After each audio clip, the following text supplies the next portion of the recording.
What up, what up, what up? This your boy Matt, aka Big Street from the Lost Vicious Clique. Doing another video, Mr. Ballen video, and it's entitled Top 3 Final Messages from People About to Die Part 1. So, shout out to Mr. Ballen with his channel. Don't forget to like, subscribe, comment, share. Dislike it, comment negative, I don't give a damn. Just interact with the video so I know how many people want me to quit, I guess. I don't know. But like I said, Mr. Ballen, let's do the damn thing.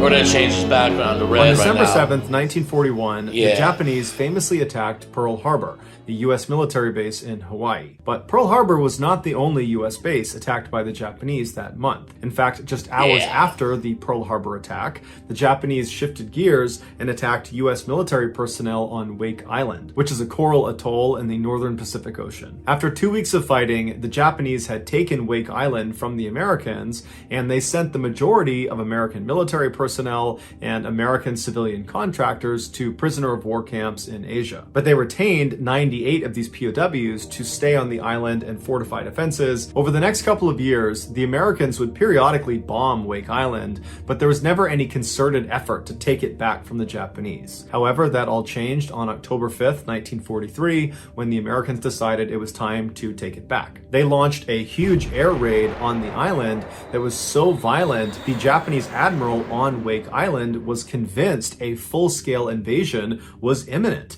And so in his paranoia, he ordered the 98 POWs they had retained on the island to be executed. And so they marched these 98 POWs to the edge of the sea, they blindfolded them, and then they gunned them down. But in the chaos of the air raid and the execution, one of the American POWs somehow managed to escape. After the Japanese had left the area, this POW snuck back down to the execution site, and he carved into the rock a memorial for all 98 of the POWs. So he was including himself in that number because I'm sure he knew he would eventually be recaptured. This was a small area and he was the only American there. And sure enough, this POW was recaptured that day and he was personally executed by the Japanese admiral. The identity of this POW has never been determined. After the war ended, the Japanese admiral that ordered these executions was tried for war crimes, found guilty, and put to death himself. The so-called 98 Rock can still be seen on Wake Island today.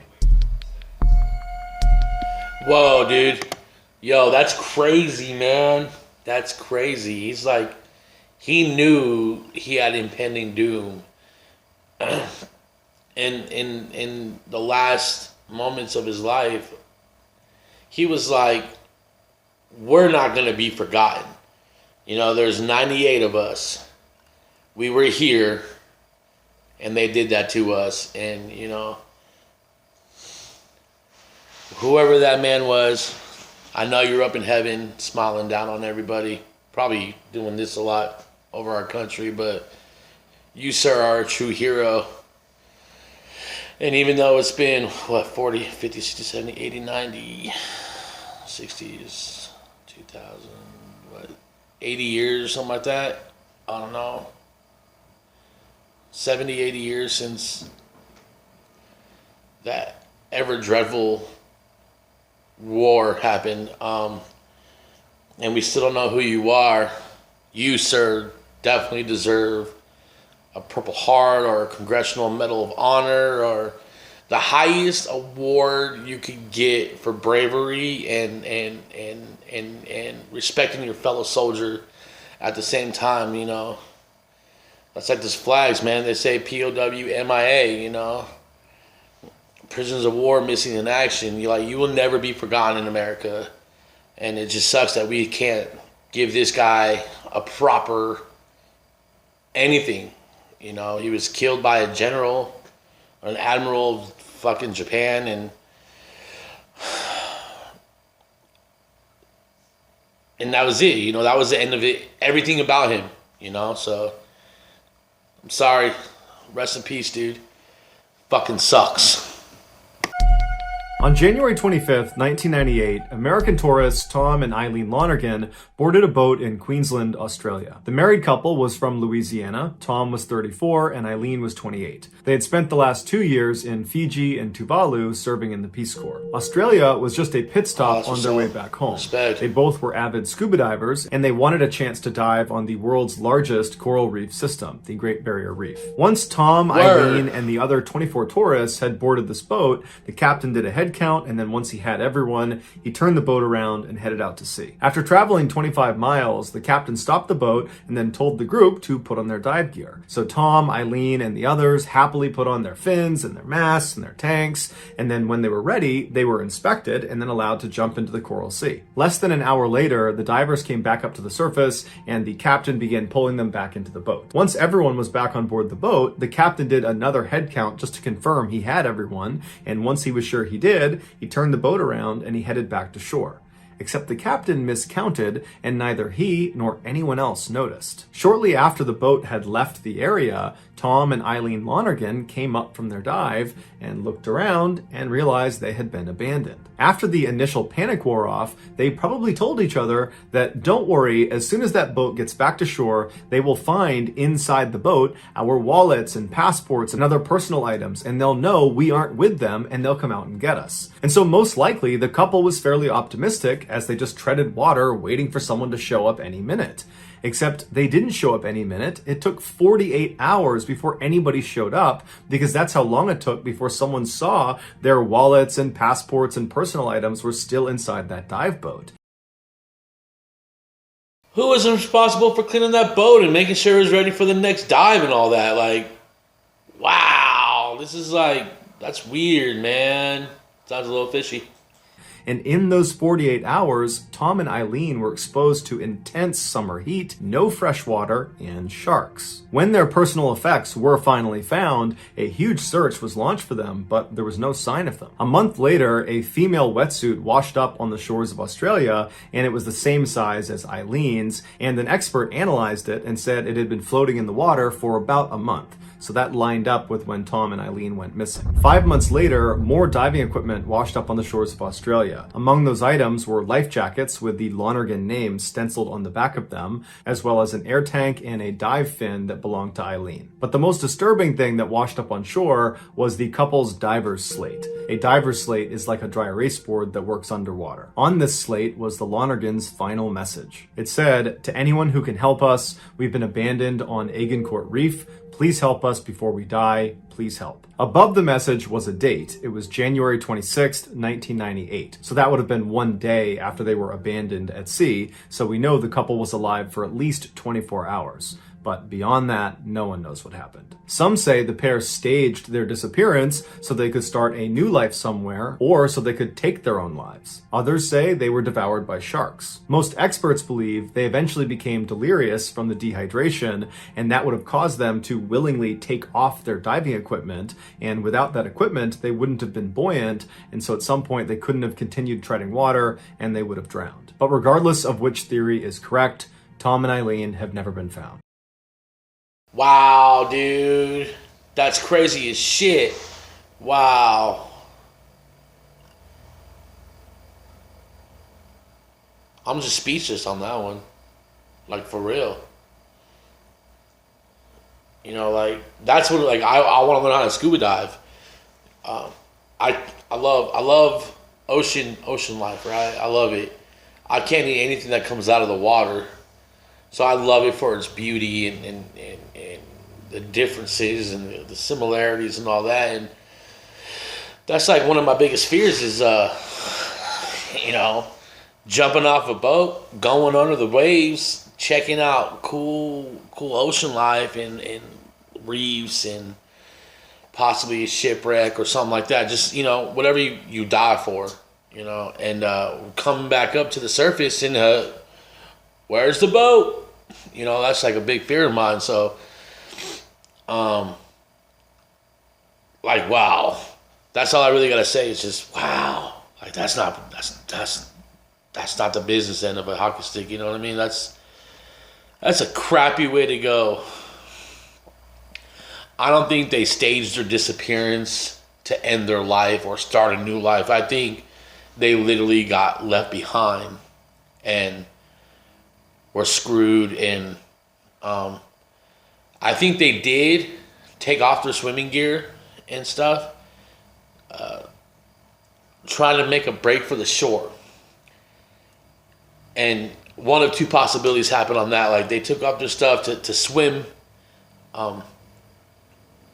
better, like to swim with less resistance, and maybe they were delirious and they actually did swim out to sea instead of swimming to shore, or as they were swimming to shore, wild natural predators of the ocean got hungry and they're like, look at that up there, it's going slow as shit, compared to like seals and stuff. Humans swim slow. So or maybe they just drowned and then they were consumed after they were in the water, passed away. I don't know. There's no way to get closure to that family, and I just want to say rest in paradise to those folks as well. And I'm sorry that you guys got left behind. It's a tragedy and travesty. It sucks, dude. It sucks to be left behind. I know. Bryce Gillies was born in 1989 in Northern Virginia, just outside of Washington, D.C. From a young age, Bryce's parents knew he loved the outdoors, and so they signed him up for the Boy Scouts. And as a scout, Bryce learned, amongst many things, how to survive in the wilderness. And he would routinely put this training to the test by leaving his house and heading off to the nearby Appalachian Trail and hiking around sometimes up to 20 miles in a single day. Bryce ultimately became an Eagle Scout, which is the highest rank anybody can obtain inside of the Boy Scouts. Bro. A rank that only about 8% of scouts will ever reach. Respect. After he graduated from high school in 2007, Bryce decided he wanted to go to school out west. And during a visit to Northern Arizona University, Bryce fell in love with their school because all around their campus were these unbelievable hiking trails that were totally unlike anything he saw growing up on the East Coast. Yo, man, his background looked like the Grand Canyon. It's a famous, it's like a horseshoe pass or something like that. I believe that's what that's called. That's part of the Grand Canyon, though.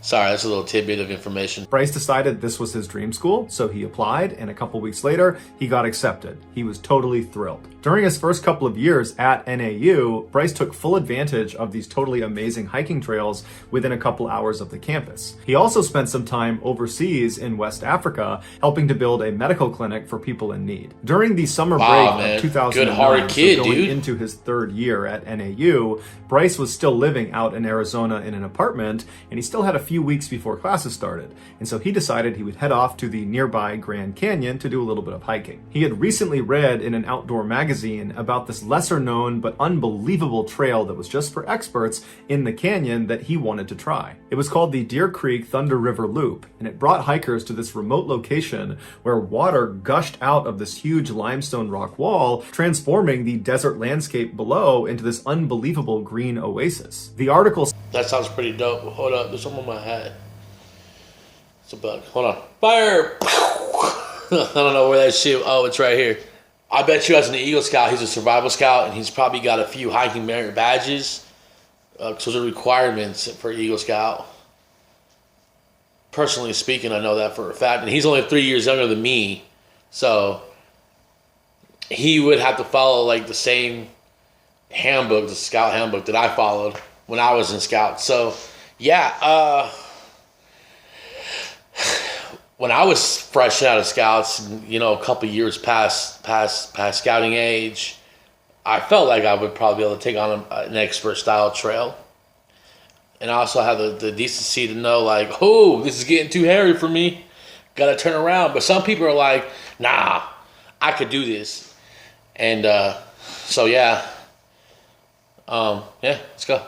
Said very strong hikers could complete this nearly 28-mile loop in about 3 days. Since Bryce considered himself a very strong hiker, he decided this was perfect for him. Bryce called his 28 parents mile and let loop. them know he was going to do this loop and that when he came back in a couple of days, he'd be making a trip to Virginia to visit with them. Then Bryce called some friends in the area to see if they wanted to come with him on this hike, but no one was available, so Bryce decided he would go on his own. So the next day, which was Saturday, July 18th, Bryce loaded up his car and he began driving these several hours to the parking lot that was nearest the trailhead.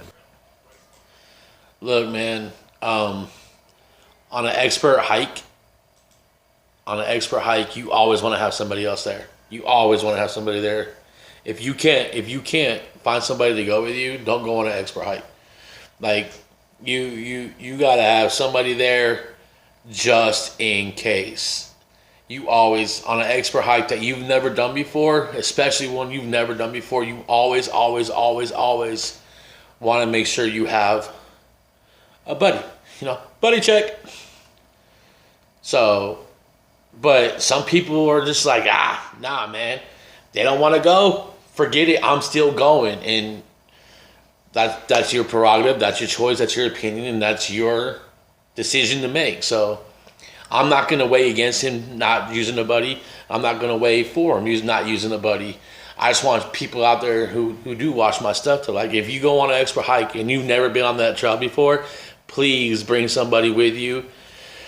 Even if they slow you down and it was supposed to be a 3-day hike turns into a 5-day hike, it's better to have somebody there just in case, and for you to experience together, but just in case something happens, you have somebody there for you.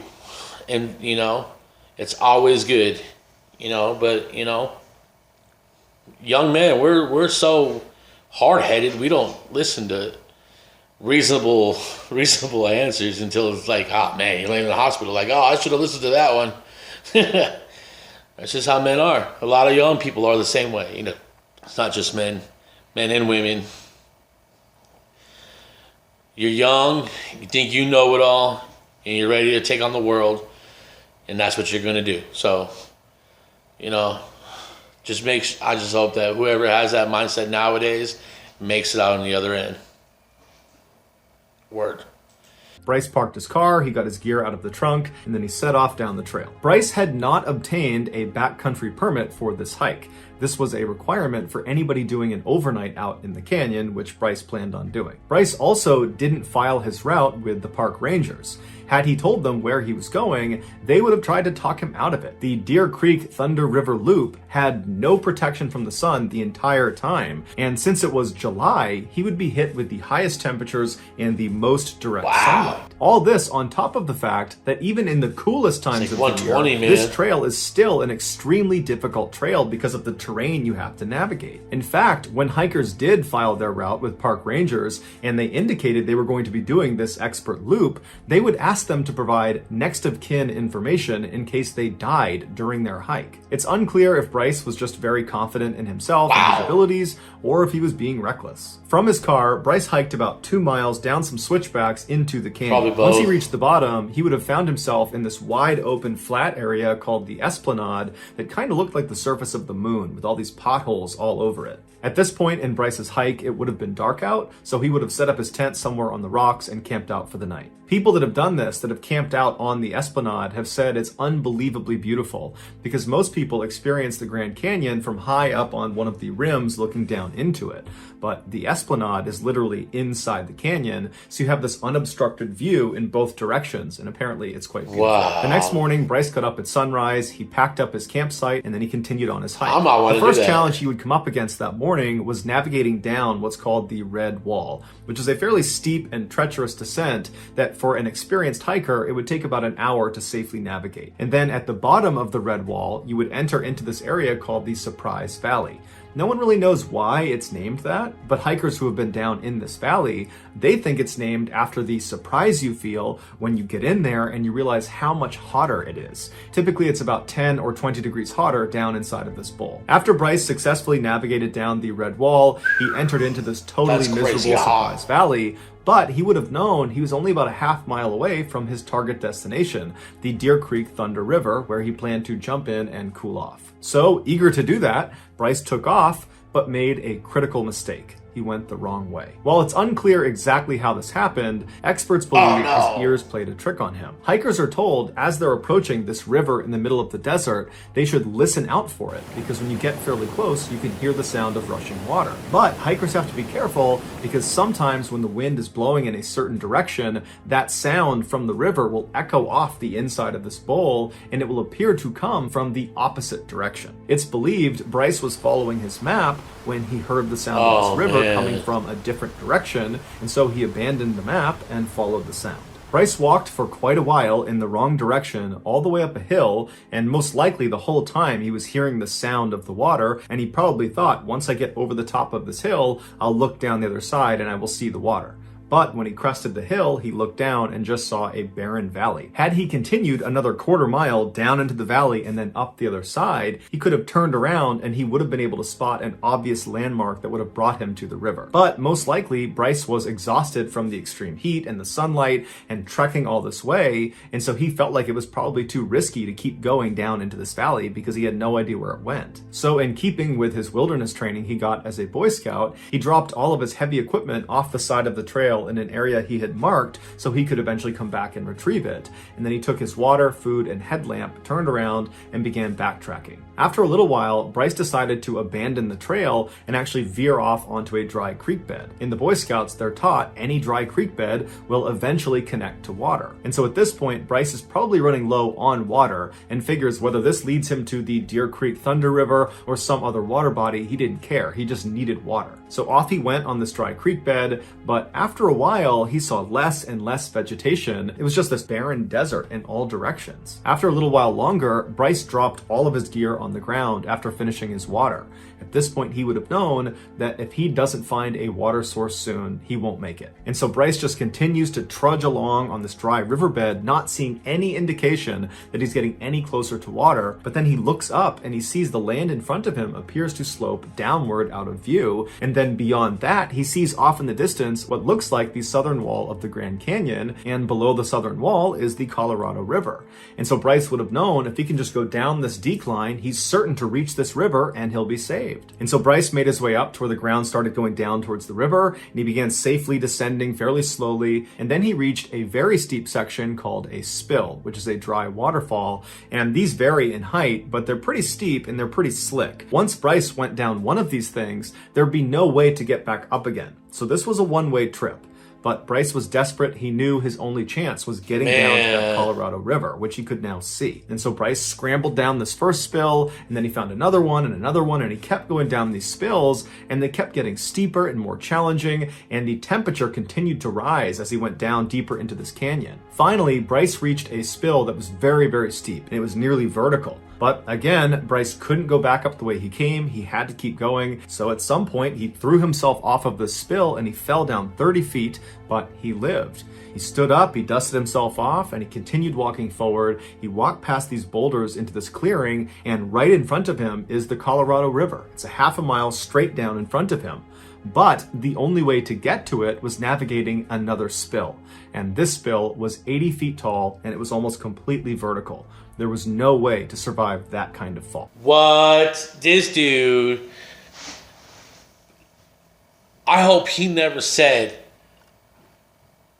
I made it through that. It can't get any worse than that, you know? It can't get any worse than that one. After each spill he went through, I hope he never said those words. Can't be worse than that one. I hope he didn't say that, like, 'cause that would suck. Like, this dude kept going through the worst, through the worst, through the worst, through the worst, and next thing you know, he's at, what the hell? He makes it to, what the hell? Man, dude. He couldn't catch a break even if he fell from the spill. Fuck.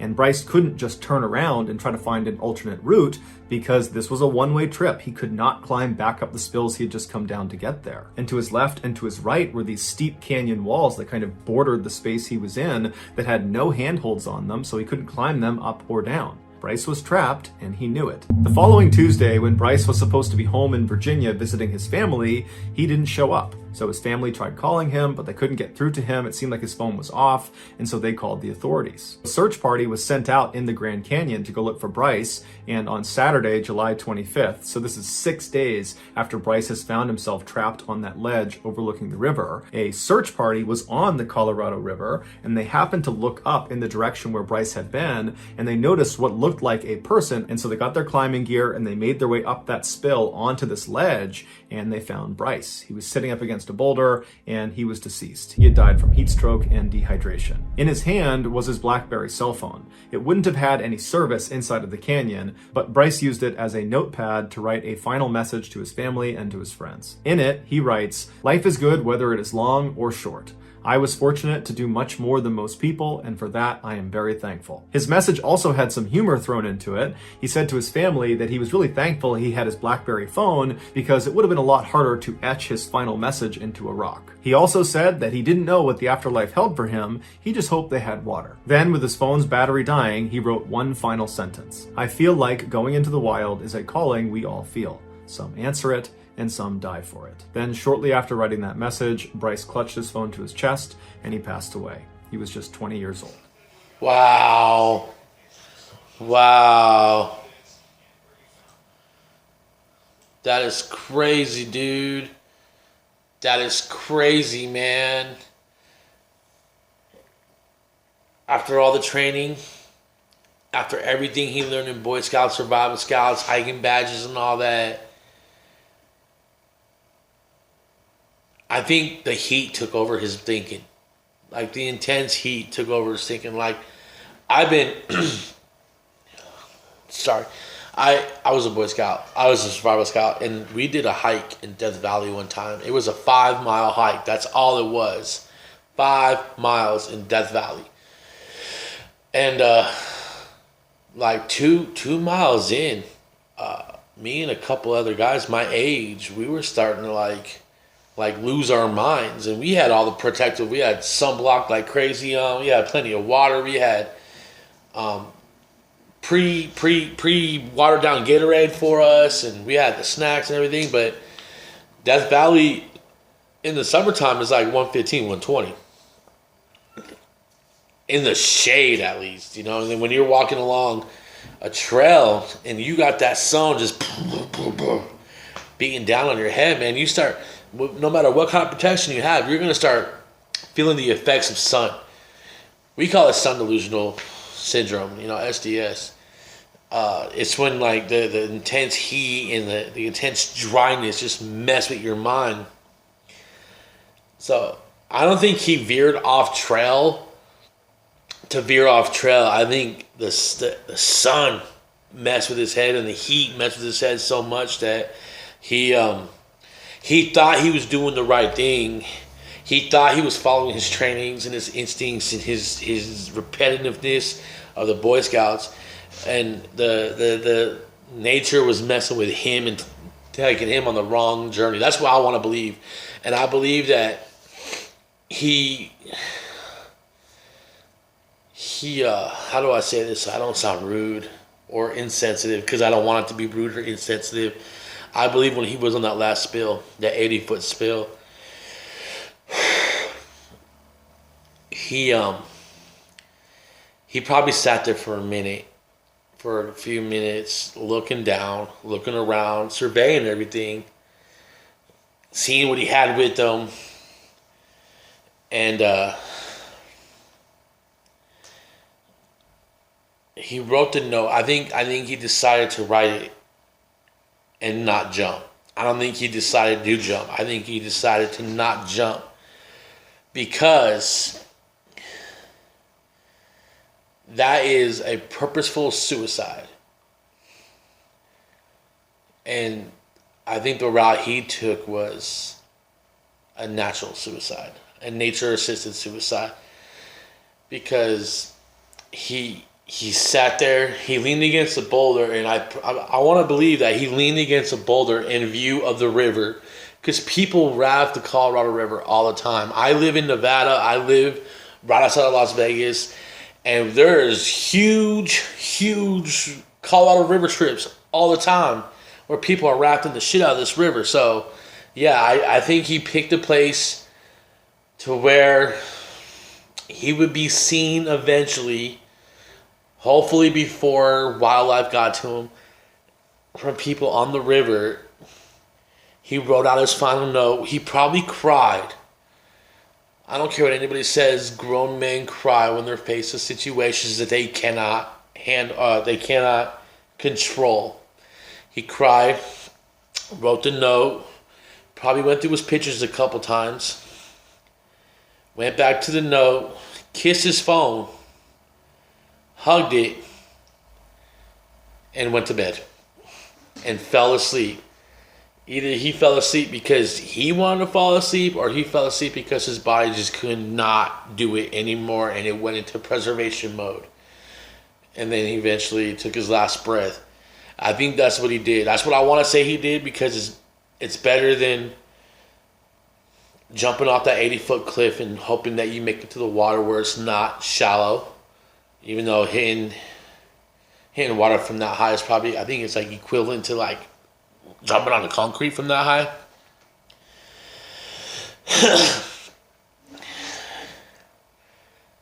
And I don't think he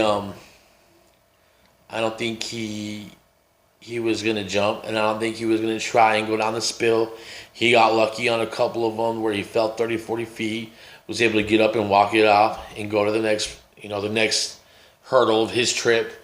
I feel bad for his parents because they didn't get the closure that they wanted. They didn't get to say goodbye to their son. But he did leave a note that had a great phrase at the end. I might use his phrase. I might start using that phrase. I like that phrase. I have the video so I can go back and check it out. But I might figure out a way to put that phrase right behind me somewhere, behind me, over there somewhere. Put it right above my head at all times. I don't know. But go ahead, leave me comments, like, subscribe, share the video, either or, for positive or negative. Thank you guys for watching. Y'all have a good day. I'm out. Peace.